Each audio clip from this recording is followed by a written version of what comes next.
షామహల్ నియోజకవర్గ BJP MLA Raja Singh కు మంగళహాట్ పోలీసులు నోటీసులు జారీ చేశారు. ఒంటరిగా తిరగవద్దని ఆ నోటీసుల్లో సూచించారు. భద్రతా సిబ్బంది బుల్లెట్ ప్రూఫ్ కారు లేకుండా బయటకు వెళ్లొద్దని, ఒంటరిగా తిరగవద్దని తెలిపారు. రాజా సింగ్ కు తరచూ బెదిరింపు కాల్స్ వస్తున్నాయని నోటీసుల్లో పేర్కొన్నారు. ఇది ఆయన జీవితానికి ముప్పు కలిగించే పరిస్థితిని పోలీసులు భావిస్తున్నారు.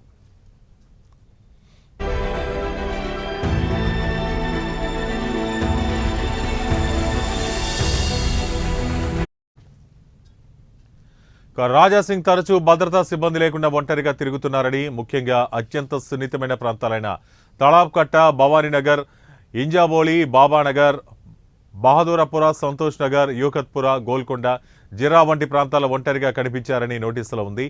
ఆయన ఈ ప్రాంతాల్లో భద్రతా సిబ్బంది లేకుండా తిరిగినట్లు పోలీసులు గుర్తించారు. ఇది ఆయన భద్రత పట్ల నిర్లక్ష్య వైఖరిని సూచిస్తుందని పోలీసులు భావించారు.